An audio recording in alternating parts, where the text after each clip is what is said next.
US President Donald Trump has announced a breakthrough in the Gaza ceasefire deal. Trump, in a post on Truth Social, said Israel has agreed to an initial withdrawal line, which has been shared with Hamas. Once Hamas confirms, a ceasefire will take effect immediately and a full prisoner exchange will begin. Trump's 20-point proposal includes a phased Israeli withdrawal, Hamas disarmament, and an internationally supervised transitional government in Gaza. Israeli Prime Minister Benjamin Netanyahu also said he hopes to announce the release of all hostages in the coming days. Indirect talks between Israel and Hamas are set to begin Monday in Egypt, though key terms still remain unclear. Netanyahu insists Israel will not carry out a full withdrawal from Gaza. Addressing his nation on social media, Netanyahu informed his countrymen that his administration is working diligently and is on the verge of a great achievement.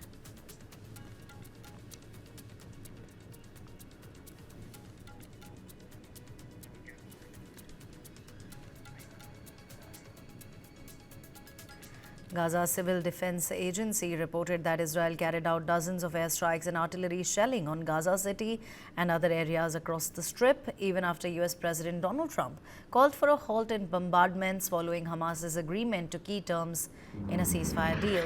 7 people have already been killed. Mahmoud Bassal, a civil defense spokesperson, described it as a very violent night, highlighting the extensive damage caused to residential areas. According to authorities, 20 homes were destroyed overnight. Casualties have been reported across the Strip. Baptist Hospital in Gaza City received victims from a strike in the Tufa neighborhood, including 4 dead and several wounded.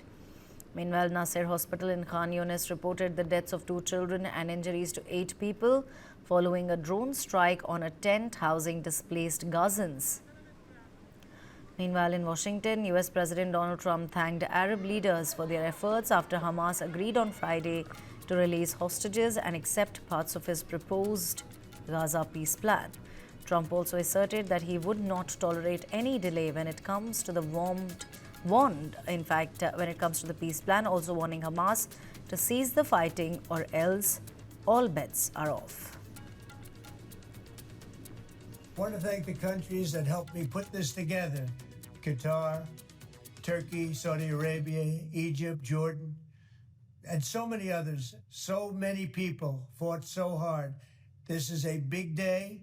We'll see how it all turns out. We have to get the final word down in concrete. Very importantly, I look forward to having the hostages come home to their parents and having some of the hostages, unfortunately, you know the condition they're in, come home likewise to their parents because their parents wanted them just as much as though that young man or young woman were alive.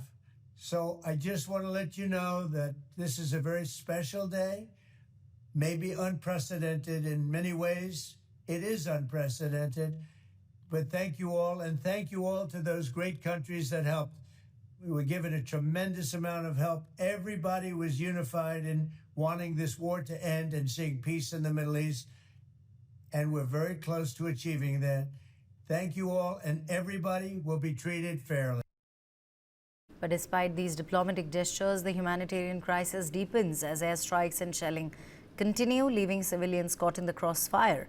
The world watches closely as Gaza reels from renewed violence, even as leaders push for a ceasefire. Meanwhile, the death toll in the nearly 2-year Israel-Hamas war has killed 67,000 Palestinians. Also, 137 activists from 14 countries detained during the Global Sumud Flotilla were deported by Israel and have arrived in Istanbul. Video footage shows their transfer from an Israeli prison to the airport, followed by a warm welcome from supporters in Turkey. The flotilla, aimed at delivering aid to Gaza, saw over 450 activists detained, including Swedish activist Greta Thunberg. Israeli Prime Minister Benjamin Netanyahu says he hopes to announce the release of all hostages from Gaza in the coming days as talks progress in Egypt. In Gaza clung to hope on Saturday that US President Donald Trump would keep up pressure on Israel to end a 2-year war. They greeted with relief Hamas's declaration that it was ready to hand over hostages and accept some terms of Trump's plan to end the conflict. Islamic Jihad, a hardline ally of Hamas that also holds hostages, endorsed that response, which could help pave the way for the release of Israelis still held by both Palestinian militant groups. The war has killed tens of thousands of Gazans and displaced the entire population of more than 2 million. A UN Commission of Inquiry and numerous human rights experts have concluded that Israel has committed genocide in Gaza, which Israel strongly denies. Gazans like Adel al-Housh have watched one ceasefire effort after another fail. This news that we heard is good. We've been waiting for a long time for this news, because as you see, the country has become chaos and there's no security. There's horror, fear and hunger, and enough of displacing people from their homes to the streets. Trump's plan set out ending the war, Israel's staged withdrawal, and the release of Israeli hostages and Palestinian captives.